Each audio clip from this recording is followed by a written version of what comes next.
Bismillahirrahmanirrahim. Assalamualaikum warahmatullahi wabarakatuh. Alhamdulillah. Alhamdulillahirabbil alamin wassalatu wassalamu asrofil anbiya wal mursalin Sayyidina Muhammadin wa ala alihi washabbihi ajma'in. Rabbi israh li sadri wa yassir li amri wahlul 'uqdatam min lisani yafqahu qawli. Halo teman-teman sekalian, apa kabar? Alhamdulillah. Kita berjumpa lagi di dunia maya dalam keadaan sehat walafiat.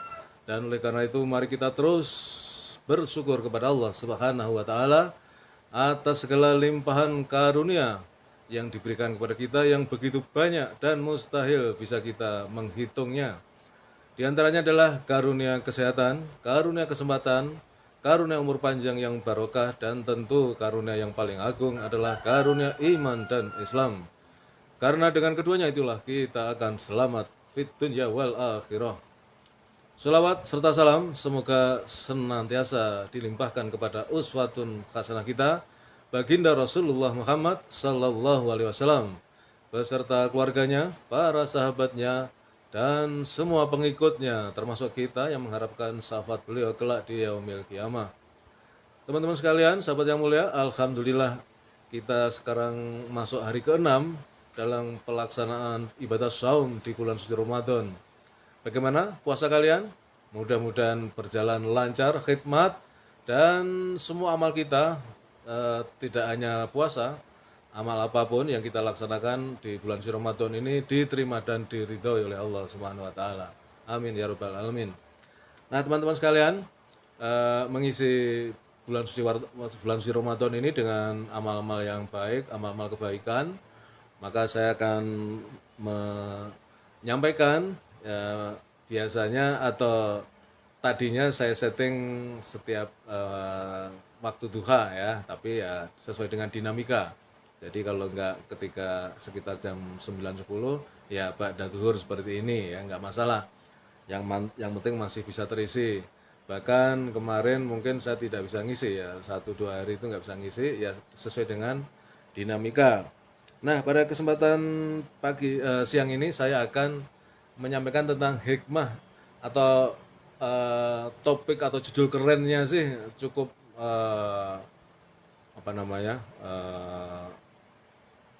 top lah ya. Judulnya adalah hikmah dan filosofi ya, filosofi dan hikmah ya, tepatnya filosofi dan hikmah ibadah puasa di bulan suci Ramadan. Nah, teman-teman sekalian, ini cukup banyak ya, maka akan saya mampatkan, saya persingkat. Ini materi yang beberapa hari yang lalu saya sampaikan dalam ceramah menjelang berbuka puasa selama lebih dari 45 menit. Hampir 50 menit ya.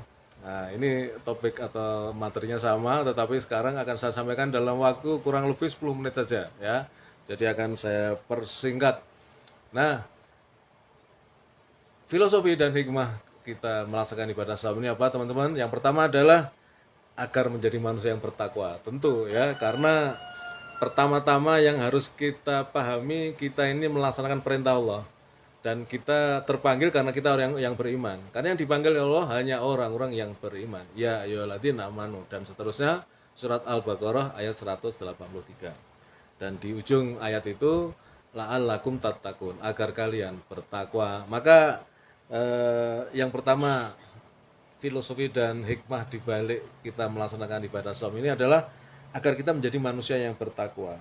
Nah, Allah Subhanahu wa taala menjanjikan pahala yang berlipat ganda ya, khusus di bulan suci Ramadan ini. Dan kemudian bulan yang disebut Al-Qur'an sebagai media pencetak generasi takwa. Ya karena memang ini medan penggembelengan manusia-manusia yang bertakwa ya. Jadi oleh karena itu sesuai dengan surat Al-Baqarah ayat 183 tadi, maka yang pertama-tama kita berpuasa ini dalam rangka agar kita menjadi manusia yang beriman, yang bertakwa ya. Kemudian yang kedua adalah sebagai bukti ketaatan kepada Allah ya. Jadi ibadah puasa ini adalah cara kita membuktikan ketaatan kita. Kita dipanggil, ya ayyuhalladzina amanu, siap ya Allah, kan gitu. Kalau tentara ngomongnya begitu kan, siap ya Allah. Saya orang yang beriman ya Allah, siap menunggu perintah. Nah, kemudian Allah memerintahkan, berpuasalah kamu sebagaimana kaum-kaum sebelum kamu kaum sebelum kamu itu juga saya perintahkan berpuasa, bukan kamu doang. Begitu kira-kira Allah menyampaikan. Jadi ini adalah sebagai bukti bahwa kita taat, ya. Kita dapat perintah, berpuasalah kamu, siap laksanakan. Nah, kira-kira begitu ya bahasa tentaranya ini. Karena saya tinggal nunggu hari mau pensiun. Nah, yang ketiga adalah mensyukuri nikmat Allah Subhanahu wa taala. Jadi hikmah dan filosofi kita melaksanakan ibadah saum ini adalah sebagai wujud rasa syukur kita kepada Allah Subhanahu wa taala karena Allah sudah melimpahkan begitu banyak karunia dan nikmat yang kita nggak bisa menghitung, ya. Dan di bulan suci Ramadan inilah, ya, sebagai ekspresi rasa syukur itu kita kemudian melaksanakan ibadah puasa. Jadi puasa sebagai ekspresi untuk mensyukuri segala nikmat yang Allah berikan kepada kita. Kemudian yang keempat adalah mengasah kesabaran. Jelas ini. Orang yang lapar itu orang yang mudah marah, ya. Makanya para penguasa-penguasa yang zalim itu ngerti itu. Jadi untuk orang-orang yang lapar ya dikasih bansos, ya kan, dikasih beras, diem, ya, dikasih amplop, diem, karena perutnya bisa kenyang. Ketika lapar dia bisa marah, gitu kan. Jadi ketika kita lapar ini dalam konteks ibadah saum, maka kita melatih kesabaran, ya. Karena orang-orang yang lapar itu mudah marah. Bagaimana supaya kita nggak marah? Nah, itu dia. Nah, begitu kita marah, batallah puasa kita, ya. Jadi yang keempat ini adalah sebagai medan untuk mengasah kesabaran. Kemudian yang kelima adalah agar kita terjaga dari perbuatan tercela. Jelas, ya.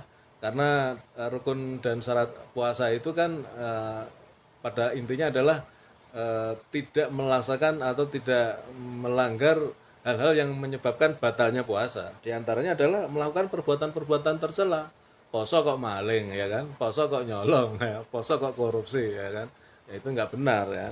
Jadi itu semua akan menghancurkan ibadah puasa kita itu sendiri.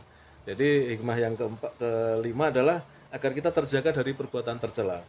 Kemudian yang keenam adalah sebagai ladang amal. Ini luar biasa. Ya, sekarang ini di bulan suci Ramadan orang berlomba-lomba untuk bersedekah, ya. Menyampaikan, memberikan takjil di masjid-masjid. Wah, itu berbondong-bondong itu, sampai di list itu. Ya, mungkin tidak hanya di satu masjid, di beberapa masjid itu. Karena ini adalah ladang amal.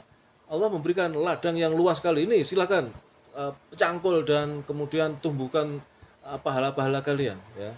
Jadi ibadah puasa ini yang keenam, ya, sebagai ladang amal, ya. Kita berpuasa di bulan Ramadan ini dan setiap amal kebaikan itu dilipat gandakan dan itu terserah Allah, ya. Allah kalau udah sayang sama hambanya, wah, Allah itu kan nggak habis-habis karunia-Nya, ya. Unlimited kalau Allah, unlimited, ya. Karena Allah adalah pencipta segala sesuatu, termasuk pencipta segala kenikmatan kehidupan, ya, manusia. Itu Allah kaya raya, unlimited. Kemudian yang ketujuh adalah agar kita menjadi manusia yang Qur'ani. Nah, ini yang penting. Bulan Ramadan adalah bulan turunnya turunnya kitab suci Al-Qur'an, ya.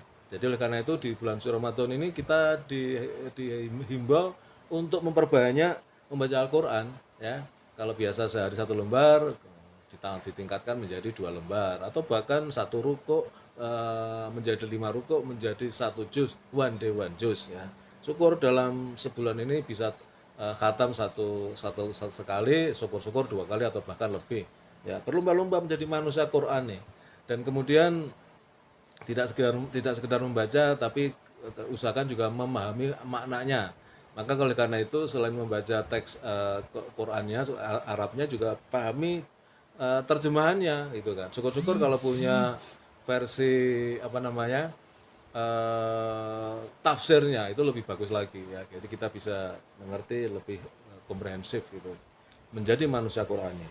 Kemudian yang kedelapan, meleburkan dosa. Nah, gemblengan selama bulan Ramadan ini dalam rangka supaya seperti kita ketahui bahwa ada 3 fase, ya, dalam bulan suci Ramadan ini. 10 hari pertama adalah fase rahmat Allah diturunkan kepada hambanya. Yang kedua adalah maghfirahnya, ampunannya, ya. Oleh karena itu dianjurkan untuk memperbanyak membaca zikir asyhadu alla ilaha illallah astaghfirullah as'alukal jannah wa a'udzubika minan nar Allahumma innaka afuwun tuhibbul afwa fa'fu anni.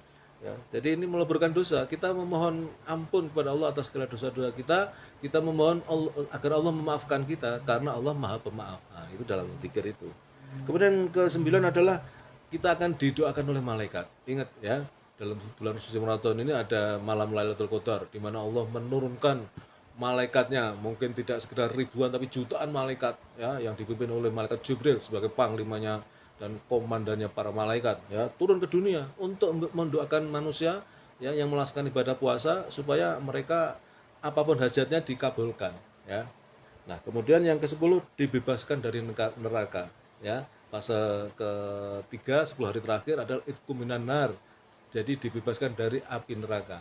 Kalau dibebaskan dari api neraka artinya masuk surga. Ya, begitu saja logika sederhananya. Jadi dengan kita berpuasa ini insya Allah kita dijauhkan dan bahkan dibebaskan dari api neraka, artinya kita masuk surga. Kemudian yang ke-11 adalah mengajarkan solidaritas. Nah, jelas ini. Ya, kita berpuasa ini kan supaya kita punya empati. Empati ini adalah kita berdiri di titik atau di tempat berdirinya orang lain. Orang lain itu adalah kaum yang papa, kaum yang miskin, kaum yang biasa lapar, untuk makan sehari sekali saja masih mikir. Ya, jadi dengan kita berpuasa kita ikut merasakan kelaparan yang mereka rasakan, jadi menimbulkan rasa solider sehingga kita kemudian memberikan mengeluarkan harta kita untuk mereka gitu. Jadi ada suatu solidaritas sosial. Yang ke-12 adalah melatih disiplin. Jelas ya. Karena dalam berpuasa ini ada niat, kemudian ada sahur yang waktunya juga sudah ditentukan. Jangan sudah adzan baru sahur, nggak bisa ya. Jadi disiplin waktu ya. Kemudian juga ketika berbuka ada waktu-waktunya ya yang jelas. Ini melatih disiplin dan kemudian orang yang berpuasa itu memang karena harus menjaga diri supaya tidak melakukan perbuatan yang bisa membatalkan puasanya, maka dia harus disiplin ya, nggak bisa macam-macam ya gitu kan, matanya, telinganya dan semua anggota tubuhnya. Kemudian yang terakhir 13 adalah mendekatkan diri kepada Allah Subhanahu wa taala. Jelas dengan kita melaksanakan ibadah saum, kita sudah jelas komitmen sebagai orang yang beriman. Dan kemudian syariatnya kita melaksanakan puasa, insya Allah kemudian kita menjadi orang yang bertakwa. Orang yang takwa itu tentu orang yang dekat dengan Allah ya, orang yang dekat dengan Allah karena Allah sudah mengatakan ya inna akramakum indallahi atqakum. Jadi sesungguhnya orang yang paling mulia di sisi Allah adalah orang yang paling bertakwa, bukan yang punya jabatan tinggi, bukan yang paling kaya, bukan yang mobilnya banyak mewah segala macam, rumahnya magrong tidak ya. Di mata Allah itu semua nggak ada artinya ya. Yang bermakna dan berarti di mata Allah adalah mereka yang paling bertakwa. Itulah orang-orang yang akan paling dekat dengan Allah. Demikian teman-teman, ada 13 poin ya filosofi dan makna ibadah bulan suci Ramadan. Mudah-mudahan bermanfaat ya, sehingga dengan kita punya ilmunya ini maka kita akan lebih khusyuk di dalam melaksanakan ibadah saum ini. Terima kasih. Kebenaran datang dari Allah dan bila mana saya dalam menyampaikan ada kekurangan, ada kesalahan, mohon dibukakan pintu maaf. Assalamualaikum warahmatullahi wabarakatuh.